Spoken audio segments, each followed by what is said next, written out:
ازيكم يا حلوين؟ عاملين ايه؟ يا رب دايما تكونوا بألف خير. وحشتوني جدا جدا. النهارده فيديو جديد ويوم جديد. ما تنسيش تحطي لي لايك للفيديو وتشتركي في قناتي لو اول مره تشوفيني. فعلي الجرس على اشعار الكل، هيوصلك اشعارات بكل فيديوهاتي الجديده. تعالوا بقى نبدأ مع بعض كده ونحضر وجبة الفطار الهيلثي اللي هو هنعمل دايت وفي نفس الوقت كمان هندلع على الأكل اللي احنا بناكله، بحيث ان احنا ما نزهقش بقى من هو الفطار البيض المسلوق او الفول او الأكل ده. ممكن تستخدمي اي نوع عيش عندك، سواء عيش مثلا اللي هو التورتيلا قمح كامل او ممكن خبز ريف. النهارده بقى هستخدم واحدة كده تورتيلا بالشوفان من خبز جدي. فقطعت الاول كده في الفلاية اللي هو الفلفل الاخضر، وهاخد بقى اصغر طماطمايه تكون موجوده عندنا، طماطمايه كده تكون صغيره عشان برضو ايه نسبه الاملاح اللي فيها، واحنا مش محتاجين ان احنا يعني نزود في جسمنا كميه ميه. فقطعت كده طماطمايه وواحده كده من الفلفل الاخضر وزيتون اسود، يعني هاخد 2 زيتونه بالعدد، او ممكن تستخدمي الزيتون الاخضر الموجوده عندك استخدميه. احنا عايزين بس ناخد ايه اللي هو طعم الكريبات اللي هي بتتباع جاهزه. فزي ما انتوا شايفين قطعت بقى كميه خضار حلوه، وهاخد معايا اللي هو الخبز ده بالشوفان. طبعا خبز جدي ده فيه منه انواع كتير جدا، يعني ان شاء الله كده ايه كل فتره اجرب كده نوع منه. هو بس المشكله اللي فيه ان هو خفيف ومش بيتحمل الحاجات اللي فيها سوائل كتير. غير مثلا خبز ريف، خبز ريف برضو بتحس ان هو خفيف بس ممكن يتحمل معانا شويه. خبز جدي مش لازم ان انت تحمصيه، انما خبز ريف لازم ان انت تحمصيه، لو ما حمصتهوش مش هتعرفي تاكليه. فالمهم اخدت معايا واحده كده تورتيلا، وهزود بقى كده كل الخضار اللي قطعته، يعني كميه خضار حلوه جدا. وهزود بقى عليهم شويه كده من الجبنه الموتزاريلا، يعني هنقول مثلا 50 جرام او 30 جرام. والجبنه الموتزاريلا هتكون بديل للجبنه بقى الفته اللي احنا بناخدها، برضو بناخد معلقتين كبار من الجبنه الفته، فده هيكون بديل ليها وبديل حلو جدا. وكل ما كانت الجبنة الموتزاريلا لبن طبيعي 100%، هتكون معاكي حلوة قوي. وممكن كمان نستبدل الجبنة الموتزاريلا اللي احنا استخدمناها وندهن التورتيلا كلها بمعلقتين اللي هي الجبنة الفتة من رودس، حلوة قوي اللي هي اللبن الطبيعي. بلاش الجبن اللي فيها زيوت نباتية عشان بتكون فيها سعرات حرارية عالية. وتبدأي تلفيها بنفس الطريقة. زودت بقى شوية كده جبنة ولفتها كده لفة الكريب، وهبدأ ان انا اسويها في القلاية الهوائية. لو ما عندكيش القلاية الهوائية تقدري تستخدمي الميكروويف، هيسيح برضو معانا الجبنة وهتكون حلوة قوي. لو ما فيش برضو ميكروويف ولا قلاية، في طاسة كده برشة زيت تكون طاسة تيفال، وتبدأي ان انتي يعني تحمصيه بس على الاتجاهين، هيبقى معاكي حلو قوي. وكنت بحضر بقى وجبة العشاء كمان، وهي كانتالوب. الكانتالوب بقى كتير قوي في السوق الايام دي، فتقدري تاكلي منه بس مش بكميات كبيرة.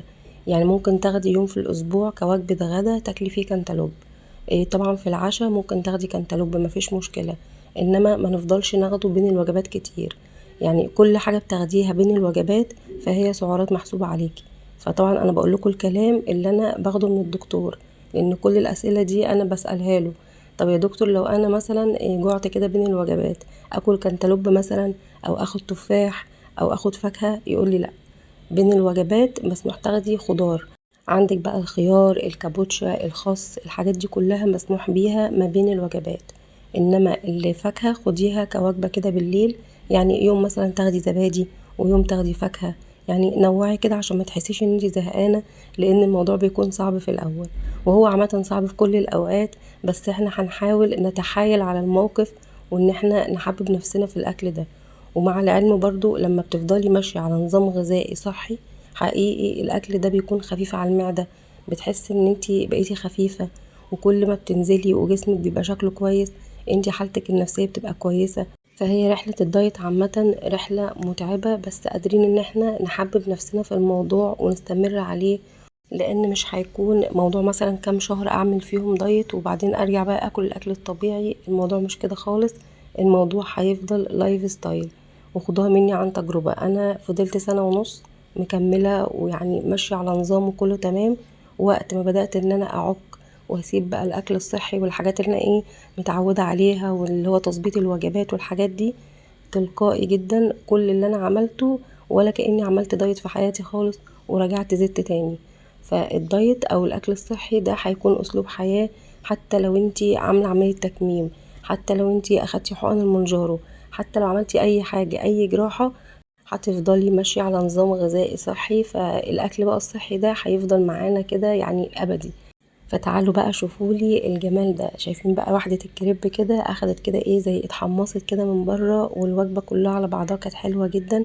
عملت جنبها بقى ايه كوباية كركديه اللي هو السكر اللي هو نوكال او اي نوع سكر انتي بتفضليه. وبرده حاولي تقللي المشروبات اللي فيها لبن كتير او فيها مثلا اللي هي بقى النسكافيه 3 في 1 والحاجات دي، استبدليها بقى بالكركديه، اليانسون، شاي بالنعناع، كل الحاجات دي بسكر لايت هتفرق معاكي جدا.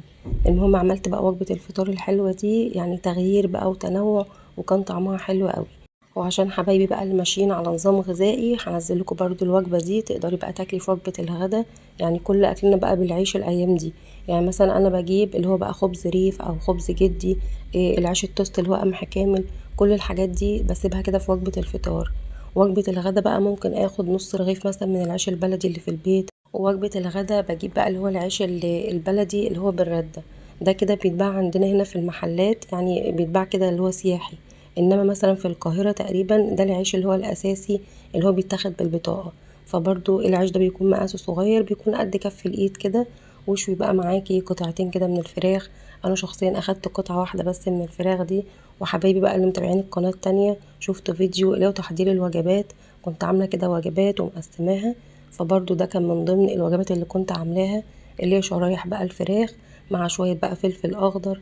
عايزة مثلا تعملي جنبها فلفل الوان. كان عندي كده ملوخية، فكنت واخدة كده طبق فيه كام معلقة كده من الملوخية، واكلتهم بقى بعيش قمح كامل. والحمد لله يعني كان فضل ونعمة من عند ربنا. ده كده بالنسبة للأكل الصحي. حبايبي كده اللي متابعين معايا، وإن شاء الله نشجع بعض. خلصنا كده فقرة الأكل الصحي. تعالوا بقى ندلع الولاد شوية، لأن أنا بقالي فترة طويلة يعني بجد حاسة إن أنا مقصرة معاهم. والمخبوزات اللي بعملها في البيت بتوفر معايا جامد جدا. واكتر حاجة ممكن توفر معاكي في بند بقى الفطار هي المخبوزات. فتعالوا بقى نعمل النهاردة كده بكيلو ونص من الدقيق شوية بقى كرواسون على باتيه كده بالجبنة. وممكن تعملي المخبوزات دي مرتين في الاسبوع، يعني 3 كيلو دقيق في الاسبوع هيوفر معاكي في وجبة الفطار ان انتي تشتري بقى جبن وفول وطعمية وحاجات زي دي. فهشتغل معاكم النهاردة على كيلو ونص من الدقيق. هقول لكم برضو المقادير كده سريعا. معايا كيلو ونص من الدقيق، بزود عليه 3 معالق كبار من الخميرة الفورية، 3 معالق كبار من السكر، معلقة ونص من الملح، معلقة ونص من البيكنج باودر، 3 معالق كبار من الخل. والخليط ده كله بقى هنبدأ نخلطه مع بعض الأول، وبعدين نزود عليه 3/4 كوباية من الزيت. عشان المفروض لكل كيلو دقيق بنزود نص كوباية، فأنا عاملة هنا كيلو ونص من الدقيق فزودنا 3/4 كوباية من الزيت. زودت بقى عندي كده مية دافية كمان، وازود شوية المية الدافية وابدأ ان انا اعجن. وبالتدريج ابدأ ازود كمية المية الباقية، منزلش بكل كمية المية الدافية مرة واحدة. طبعا لو عندك العجان هتستخدميه، والعجان بقى ده دراعي اليمين في المطبخ. فشغلت بقى على العجينة وبدأت ان انا انزل بالمية الدافية تدريجيا، وزي ما انتوا شايفين العجينة طرية ونفس الوقت مش بتلزق في ايدي. وده قوام العجينة المظبوطة. طب لو انا ما عنديش عجان يا شيمو اعمل ايه؟ الاول هتبدأي ان انت تبسي الدقيق بالزيت لحد كده ما يبقى شبه حبات الرمل، وتنزلي بقى بالمية الدافية تدريجيا. هتلاقي العجينة بتتجمع معاكي. تاخديها بقى على الرخامة، تكوني طبعا رشة شوية زيت، وتبدأي تفردي وتكني في العجينة لحد ما يكون قوامها معاكي ناعم. بعد بقى التخمير ده بيكون شكل العجينة. يعني هي بتتحدث عن نفسها، هي مش محتاجة ان انا اتكلم عنها. فبتكون معاكي عجينة مطاطية طرية تقدري ان انت تفرديها. فببدأ ان انا اقسم معايا كرات بقى من العجين. اليوم ده انا كنت عايزة اعمل كرواسون شوكولاتة وباتيه بالجبنة اللي هو حلو وحادق. شايفين بقى جمال العجينة قد ايه العجينة بتكون ناعمة وحلوة.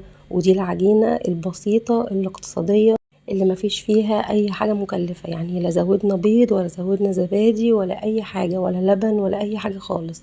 فهقسم بقى معايا كده ايه كرات من العجينة، وعلى مفرش سيليكون برش بقى رشة دقيق. وبلاش نكتر برضو في الدقيق عشان ما يخليش العجينة معاكي مجيرة. وابدأي افردي معاكي الاول بقى، افرديها كده شوية بايديكي. ومعاكي بقى المردنة او مثلا فردت العجين. نبدأ ان احنا نفرد بقى معانا العجينة تكون سمكتها رفيعة، عشان احنا هنعمل مخبوزات تعتبر رول. فكل ما كانت العجينة فيها رول لازم يبقى السماكة رفيعة عشان ما تطلعش معاكي ملكمة. فهفرد بقى معايا كده زي ما انتوا شايفين، ودي سماكة العجينة تكون رفيعة. عشان بقى اخد طبقات الكرواسون او اعمل الكرواسون كداب ويبقى معايا كده طبقات حلوة منه. المفروض استخدم زبدة تكون بدرجة حرارة الغرفة، بس انا دوبتها شوية في الميكروويف. هاخد بقى قطع الزبدة وابدأ ان انا افردها معايا على طبقة العجين. انا كده لما اجي الف الكرواسون او الف الباتيه فهو اصلا فيه كده طبقات من الزبدة وطبقة عجين، فهتاخدي برضو هشاشة كده في الكرواسون، والزبدة كمان بتخلي طعم العجينة معاكي حلو. فطبعا الوصفة دي ملهاش علاقة بالدايت خالص ولا نقرب للحاجات دي، يعني قمة العذاب بقى ان انا اعمل المخبوزات دي في البيت وما اكلش منها. وطبعا انا يعني بعملها بس ما دقتش منها اي حاجة. لو عايزة اعمل مخبوزات كرواسون او باتيه فهعمله بدقيق القمح الكامل، انما الحاجات اللي هي بالدقيق الابيض دي يعني بتخليكي جعانة طول الوقت. فطبعا ولادنا ملهمش ذنب في قصة بقى الدايت والحاجات دي، فاحنا بنعمل الحاجة اللي هي تشبعهم. فاخدت بقى معايا الشوكولاته، ودي الشوكولاته اللي هي الدروبس الدارك. عايزه اقول لكم مش حلو خالص في المخبوزات، يعني بلاش تفكري ان انتي تعملي بيها مخبوزات. خليكي في الشوكولاته اللي هي البلوكات اللي هي 200 جرام زي سما او كواليتي تارجت، الاتنين احلى من بعض، اللي هي الشوكولاته العاديه. انما الشوكولاته الدارك دي والدروبس دي كمان لا، مش حلوه خالص، مش بتسيح، وكمان طعمها مر جدا، الولاد مش هتتقبله. وفي كمان الشوكولاته النوتيلا برضو ما ينفعش ان انتي تعملي بقى حشوة الكرواسون عشان برضو هتنشف معاكي ومش هتكون افضل حاجة. فافضل شوكولاته نحشي بيها الكرواسون هي الشوكولاته اللي هي العادية، البلوكات العادية اللي هي بتكون 200 جرام سواء سما او كواليتي تارجت كده. وزعت بقى كل كمية الشوكولاتة وهبدأ ان انا الفها رول زي ما شفتوا معايا، وهيبقى معاكي وحدات كرواسون حلوة جدا. تعالوا بقى نعمل الحاجة التانية، وهي هتكون بالجبنة الموتزاريلا او اصابع الجبنة الموتزاريلا، او ممكن تعمليها باي نوع جبنة فت عندك، اللي هي الجبنة اللي بتكون في علبة كرتون، برضو بتتحمل درجة الحرارة وبتكون حلوة جدا معاكي في المخبوزات. او ممكن كمان تستبدليها بالجبن الكريمي، برضو طعمها يعني بيكون تحفة بقى. لو هتستخدمي الجبن الكريمي الطبيعي هتاخدي نتيجة ولا احلى. هنا بقى فردت العجينة على شكل كده مستطيل بدل ما افردها على شكل دائري، عشان عايزة اقطعها كده وحدات من الباتيه، ودي برضو طريقة من طرق تقطيع الباتيه. في برضو طريقة تانية اللي هي بقى الرول اللي احنا بنلف بيه كده بحشوة مثلا اي بقى حاجة عندك، سواء مثلا فراخ او جبنة او اي حاجة، بتاخديها على شكل رول وتقطعي. انما الطريقة دي هتعملي وحدات باتيه كده منفصلة، كل واحدة لوحدها. قطعت بقى كده الاول بالطول وبعدين قطعت بالعرض، ودي كده الجبنة الموتزاريلا اللي بقولكوا عليها، اللي هي اصابع الجبنة الموتزاريلا، ودي كانت من شركة ميلكي، برضو طعمها حلو مش وحش. ولو عايزة تستخدمي اي نوع جبنة فتة مفيش فيها اي مشكلة، المتاح عندك ابدأي ان انت تستخدميه. ممكن تشتري اللي هي علبة الجبنة الفتة اللي هي ب20 جنيه ربع كيلو وتستخدميها. عايزة تشتري الجبنة الطبيعي برضو هتكون معاكي حلو. وابدأي بقى رولي معاكي كده كل وحدات الباتيه، هتبقى برضو معاكي لفائف كده من الباتيه حلوة قوي. برضو الطريقة دي سهلة. وبعد بقى ما بتلفي كل وحدات الباتيه لازم تقفلي الجزء اللي هو يعني الجزء اللي هو المفتوح ده، الزقيه كده في العجينة، يعني قفلي العجينة عشان بعد التخمير والتسوية ما يفتحش معانا في الفرن. مش عارفة المقطع اللي انا بقفل فيه اللي هو العجين او الباتيه، فانا مش عارفة المقطع فين وانا بعمل مونتاج ما لقيتهوش. فالمهم يعني انت بتقفلي كل بقى وحدات الباتيه، وتخلي بقى الجزء اللي انت قفلتي بيه هو الجزء اللي هو مكان التسوية. فزي ما انتوا شايفين هتطلع معاكي لفائف كده حلوة، وفيها بقى الجبنة الموتزاريلا بتكون حلوة جدا. ودي برضو طريقة تالتة لو انت عايزة تعملي الميني كرواسون. فزي ما انتوا شايفين اخدنا كده يعني على شكل بقى مربع، وقسمناه كده مستطيل، وكل مستطيل فيه هنبدأ ان احنا ناخده بقى مثلثات كده صغيرة، برضو هيبقى معاكي ميني كرواسون.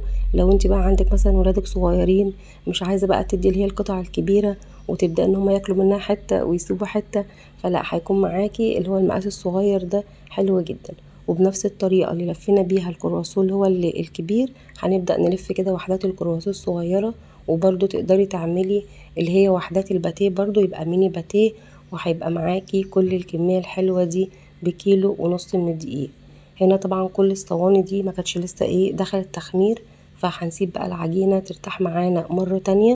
اول مرة اللي هي بتكون لسه عجينة، بعد ما بتتعجن بنسيبها كده ترتاح مرة، ودي تاني مرة بعد التشكيل. شايفين بقى الفرق ما بين قبل وبعد؟ هنا بقى كانت العجينة خلاص اخدت وقتها في التخمير عشان تبقى معاكي خفيفة ومش ملكمة، لان دي تعتبر طبقات كده ملفوفة على بعض. فهتطلع معاكي بقى النتيجة حلوة قوي. كل العجينة او كل المخبوزات ما سبتيها وقت تخمير كويس واخدت وقتها في التخمير هتطلع معاكي هشة وقطنية، مش ملكمة، خفيفة كده، تستنى معاكي في الفريزر. يعني لو سبتيها في التجميد مثلا اسبوع مفيش فيها اي مشكلة. وتعالوا بقى كده نشوف الكرواسون او الميني كرواسون اللي احنا عملناه. وبرده هتشوفوا الشوكولاتة كده لما نقطع العجينة، فانا بالنسبة لي ما كانتش افضل حاجة، انا بفضل الشوكولاتة العادية. فهنا بقى المفروض وانا بقطع كده الكرواسون الشوكولاتة كده تكون سايحة، انما الشوكولاتات الدروبس دي مش بتسيح، بتفضل كده يعني زي ما هي. انا عامة كنت شارية الشوكولاتة الدارك دي لنفسي، يعني عايزة اعمل منها اللي هي ايه، حبات التمر، اللي هي مثلا الحاجات اللي بتتعمل بالمكسرات. فهبقى اعمل بقى الوصفات دي معاكم بالشوكولاته الدارك. بس يعني ايه، اسال الدكتور الاول يعني هل مثلا بين الوجبات ممكن ناخد وحدات من التمر بشوكولاته دارك مثلا، فيها حشوه لوز، او ممكن اعمل مثلا بارات كده من المكسرات بالشوكولاته. فيعني هعرف واتاكد وبعدين ابقى اعمل معاكم الوصفات دي. تعالوا بقى شوفولي جمال كده وحدات الكرواسون، يعني الريحه بس لوحدها كانت تجوع. ربنا كده يقويني ويقوي ارادتي وما ضعفش قدام الحاجات الحلوه دي، لان دي اكتر حاجات انا كنت باكل فيها، بس الحمد لله ما اكلتش منها خالص. وزي ما انتوا شايفين هنا بقى طبقات كده الكرواسون مع الزبده، حلوه قوي. فده كده حبايبي كانت وصفه الكرواسون قد ايه قطنيه وهشه وجميله. وان شاء الله في فيديو تاني هبقى اعمل بقى معاكم الباتيه والكرواسون بس بدقيق القمح الكامل. واخيرا اشتريت دقيق قمح كامل من اللي هو الفلاحين، اللي هو الدقيق اللي بيتباع سايب بالكيلو. وحاسه ان هو في اختلاف عن الدقيق اللي احنا بنشتريه اكياس كده جاهزه، يعني حاسه ان في اختلاف في ريحه الدقيق وشكل الدقيق. فهبقى اعمله معاكم في فيديو تاني، يبقى فيديو بقى كله وصفات صحيه. هنا بقى كان الكرواسون خرج عندي بقى من الفرن والباتيه كمان. ولو حسيتي ان المخبوزات اي مخبوزات انت عاملاها حاسه ان هي مجيره معاكي شويه، رشه بس كده من الزيت عليها هترجع تلمع معاكي، وهتشيل طبقه اللي هي الجير او طبقه الدقيق اللي هي الزياده اللي كانت على المخبوزات. وشايفين بقى برضو هنا اللي هو الباتيه بالجبنه، مش قادره اقول لكم بقى ده بضعف قدامه جدا. فالجبنه الموتزاريلا بقى سايحه كده جواه، والجبنه دي كل ما بتسيبيها تهدى شويه كل ما هتلاقيها بتمط معاكي اكتر. فهنا بقى كانت الجبنه يعني هدت شويه صغيرين، بدات ان هي تمط معايا وطعمها برضو حلو قوي. فاعملي بقى المخبوزات الحلوه دي في البيت، ووفري على نفسك. لو عايزه مثلا تيجي اسبوع تعملي فيه شويه المخبوزات دي وتسيبيهم في الفريزر، يفطروا بقى الصبح مثلا كرواسون بالجبنه ويحلوا كرواسون بالشوكولاته. لو ولادك صغيرين او كبار حتى، في بقى مشروب الشوكولاته من كوكس ده حلو جدا، هتبقى وجبه فطار حلوه قوي. لو عايزه تعملي خليط ما بين الدقيق الابيض والدقيق اللي هو القمح الكامل، لو ولادك هيتقبلوا طعم اللي هو الدقيق اللي هو القمح الكامل مفيش مشكلة، اعملي ميكس ما بين الاتنين، هيبقى برضو مخبوزات صحية ونفس الوقت طعمها برضو حلو قوي. بس انا بناتي بيعرفوا الحاجة اللي فيها دقيق قمح كامل، فعشان كده بعمل بالدقيق اللي هو الابيض العادي. فعملت بقى كل الكمية دي بكيلو ونص من الدقيق. ممكن تعملي اسبوع فيه مخبوزات او اسبوعين يكون فيه مخبوزات، هبقى انزلكوا برضو وصفات تانية غير دي. وممكن تعملي اسبوع يكون فيه بقى بيض وبطاطس، ده كده بالنسبة لوجبة الفطار. بما ان البطاطس سعرها كويس الى حد ما دلوقتي، وطبعا اول الشهر بيكون فيه بقى في التلاجة الجبن اللي بنكون شاريينها، فبتلاقي الشهر عدى معاكي. فالمخبوزات من الحاجات اللي هتوفر معاكي في بند الميزانية. وبس كده يا حلوين، ده كان فيديو النهاردة، يا رب الفيديو يكون عجبكم. اشوفكم بقى على خير في فيديو جديد ووصفات جديدة، سواء وصفات صحية او وصفات عادية، احلى واحلى، ومع الف سلامة.